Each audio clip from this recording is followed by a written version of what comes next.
Hello అండి, welcome to Manu Rams kitchen.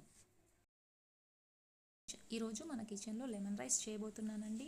So మనం lemon rice చేసేసి టేస్ట్ ఎలా ఉందో చూద్దాం. దీనిలోకి ఇంగ్రీడియంట్స్ వచ్చేసి ఒక పెద్ద ఆనియన్ స్ట్రైట్గా కట్ చేసుకున్నానండి, క్యూబ్స్ లాగా కాకుండా.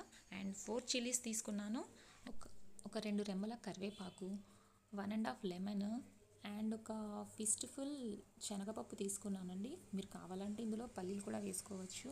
నాకు పల్లీలు పెద్దగా నచ్చవు, సో నేను వేయట్లేదు. మీకు పల్లీలు వేయాలి అనుకుంటే రోస్ట్ చేసి క్రష్ చేసి వేసేయండి, చాలా బాగుంటుంది టేస్ట్ యాక్చువల్లీ. ఇక రైస్ వచ్చేసి నేను 350 గ్రామ్స్ రైస్ ఆల్రెడీ కుక్ చేసుకున్నానండి.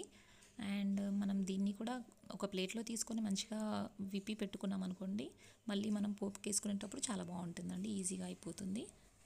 ఇప్పుడు ఒక కడాయి కానీ ఒక బౌల్ కానీ స్టవ్ మీద పెట్టేసుకొని ఒక 4 టేబుల్ స్పూన్స్ ఆయిల్ యాడ్ చేసి అందులోకి 1 స్పూన్ మస్టర్డ్, ఆవాలు అండ్ 1 స్పూన్ జీలకర్ర వేసేసి అందులోకి మనం కట్ చేసి పెట్టుకున్న పచ్చిమిర్చీలు వేసి కొద్దిసేపు వాటిని ఫ్రై చేయాలి.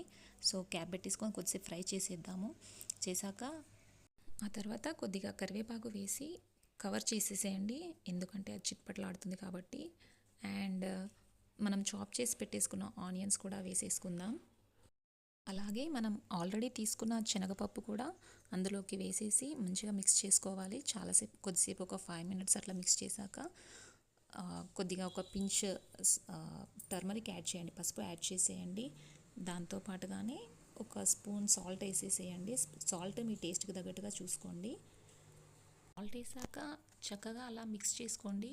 కొద్దిసేపు అలా మిక్స్ చేశాక ఆనియన్స్ కొంచెం మెల్ట్ అవుతాయి కదండి, సో ఆనియన్స్ మెల్ట్ అవ్వనివ్వాలి కొద్దిసేపు.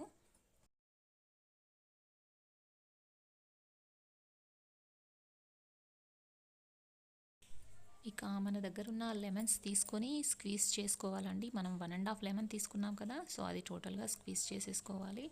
స్క్వీజ్ చేసుకొని ఒకసారి మంచిగా చక్కగా మిక్స్ చేసేసేయండి.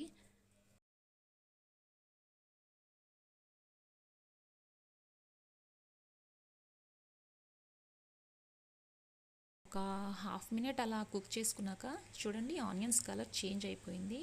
ఇప్పుడు దీనికి మనం కుక్ చేసుకున్న రైస్ యాడ్ చేసేద్దామండి. రైస్ యాడ్ చేశాక దాన్ని బాగా మిక్స్ చేసేయండి.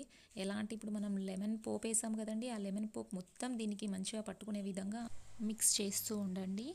ఒక 1 మినిట్ వరకు అలా మిక్స్ చేస్తూనే ఉండండి. అలా అయితేనే టెక్స్చర్ అనేది చాలా బాగా వస్తుంది. దానికి పులుపు అనేది మొత్తం రైస్ అంతటికి ఈజీగా స్ప్రెడ్ అవుతుంది. అంతేనండి, ఇక టేస్టీగా ఉండే లెమన్ రైస్ రెడీ. మీరు ట్రై చేయండి అండ్ టేస్ట్ ఎలా ఉందో నాకు కామెంట్స్లో చెప్పండి. మీకు ఈ వీడియో నచ్చినట్టయితే లైక్ చేయండి, షేర్ చేయండి అండ్ మరిన్ని వీడియోస్ కోసం సబ్స్క్రైబ్ చేయండి. Thank you.